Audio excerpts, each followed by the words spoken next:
Hi everyone, मैं प्रिया और अपने चैनल टेक विद प्रिया में आप सभी का हार्दिक स्वागत करती हूँ। तो आज हम जानेंगे कि देव उठनी एकादशी में एक्चुअली इनकी पौराणिक कथा क्या है, क्यों मनाई जाती है देव उठनी एकादशी। तो देखिए, एक राजा के राज्य में सभी लोग एकादशी का व्रत रखते थे। प्रजा तथा नौकर चाकरों से लेकर पशुओं तक को एकादशी के दिन अन्न नहीं दिया जाता था। एक दिन किसी दूसरे राज्य का एक व्यक्ति राजा के पास आकर बोला, महाराज कृपा करके मुझे नौकरी पर रख लो।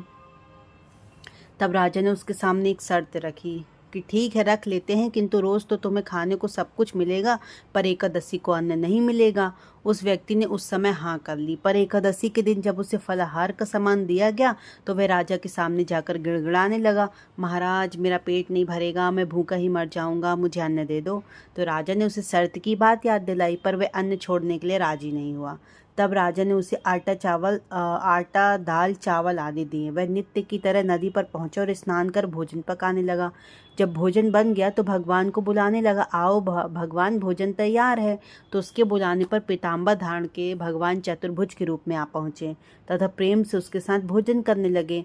लेकिन भोजन करने के बाद भगवान अंतर्ध्यान हो गए और वह अपने काम पर चला गया। 15 दिन बाद अगली एकादशी आई तो वह राजा से कहने लगा, महाराज मुझे 2 गुना सामान दीजिए। उस दिन तो मैं भूखा ही रह गया। राजा ने कारण पूछा तो उसने बताया कि हमारे साथ भगवान भी खाते हैं, इसलिए हम दोनों के लिए सामान पूरा नहीं होता है। तो यह सुनकर राजा को बड़ा आश्चर्य हुआ। वह बोला, मैं नहीं मान सकता, तो भगवान तुम्हारे साथ खाते हैं, मैं तो इतना व्रत रखता हूँ, पूजा करता हूँ, पर भगवान ने तो मुझे कभी दर्शन नहीं दिया। तो राजा की यह बात सुनकर बोला, महाराज यदि विश्वास न हो तो साथ चलकर देख लो। तो राजा एक पेड़ के पीछे छिपकर बैठा था। उस व्यक्ति ने भोजन बनाया, भगवान को शाम तक पुकारता रहा, परंतु भगवान न आए। अंत में उसने कहा, हे भगवान यदि आप नहीं आए तो मैं नदी में कूदकर प्राण दे दूंगा। लेकिन भगवान नहीं आए। तब वह प्राण त्यागने के उद्देश्य से नदी की तरफ बढ़ा। प्राण त्यागने का उसका दृढ़ इरादा जान शीघ्र ही भगवान प्रकट होकर उसे रोक लिए। एक साथ बैठकर भोजन करने लगे। खा पीकर वे अपने विमान में बैठाकर अपने धाम ले गए। यह देख राजा ने सोचा कि व्रत उपवास से तो कोई फायदा नहीं होता जब तक मन शुद्ध न हो। तो इससे राजा को ज्ञान मिला कि वह भी मन से व्रत उपवास करने लगा और अंत में स्वर्ग को प्राप्त हुआ। ये थी अपनी देवउठनी एकादशी की कथा। अब एक ऐसा था कि एक राजा था, उसके राज्य में प्रजा सुखी थी। एकादशी को कोई भी अन्न नहीं बेचता था, सभी फलाहार करते थे। एक बार भगवान ने राजा की परीक्षा लेनी चाहिए, तो भगवान ने एक सुंदरी का रूप धारण किया और सड़क पर बैठ गए। तभी राजा उधर से निकला और सुंदरी को देख चकित रह गया। उसने पूछा, हे सुंदरी तुम कौन हो, इस तरह यहाँ क्यों बैठी हो। तो वह सुंदरी स्त्री भगवान बोले, मैं निशाचरता हूँ, नगर में कोई जाना पहचाना नहीं है, किससे सहायता मांगू। तो राजा उस पर रूप में मोहित हो गया। वह बोला, तुम मेरे महल में चलकर मेरी रानी बनकर रहो। सुंदरी बोली, मैं तुम्हारी बात मानूंगी, पर तुम्हें राज्य का अधिकार मुझे सौंपना होगा, पर राज्य पर मेरा पूर्ण अधिकार होगा, जो मैं बनाऊंगी तुम्हें खाना होगा। तो राजा उसके रूप पर मोहित था, तो उसे सभी सत्य स्वीकार कर ली। अगले दिन एकादशी थी, तो रानी ने हुक्म दिया कि बाजारों में अन्य दिनों की तरह अन्न बेचा जाए।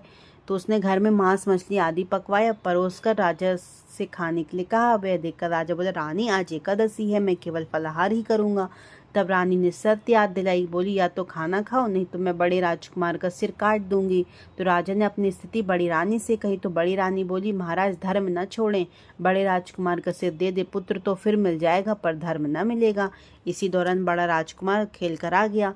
माँ की आंखों में आंसू देखकर वह रोने का कारण पूछने लगा, तो माँ ने सारी वस्तुस्थिति बता दी। तब वह बोला, मैं सिर देने के लिए तैयार हूँ, पिता के धर्म की रक्षा होगी, जरूर होगी। तो राजा दुखी मन से राजकुमार का सिर देने को तैयार हुआ। तो रानी के रूप में भगवान विष्णु ने प्रकट होकर असली बात बताई कि राजन तुम इस कठिन परीक्षा में पास हुए। भगवान ने प्रसन्न मन से राजा से वर मांगने को कहा। राजा बोला, हमारा दिया सब कुछ, हमारा उद्धार करें। उसी समय वहां एक विमान उतरा। राजा ने अपना राज्य पुत्र को सौंप दिया और विमान में बैठकर परम धाम को चले गया। इसलिए कहते हैं कि एकादशी के दिन व्रत फलाहार ही करें, अन्न नहीं खाना चाहिए। अन्न का क्या, चावल बिल्कुल भी नहीं बनाने चाहिए। आप ज़्यादा से ज़्यादा कोशिश करें कि फलाहार ही करें अगर उस दिन व्रत रह रहे हैं तो। जय हो।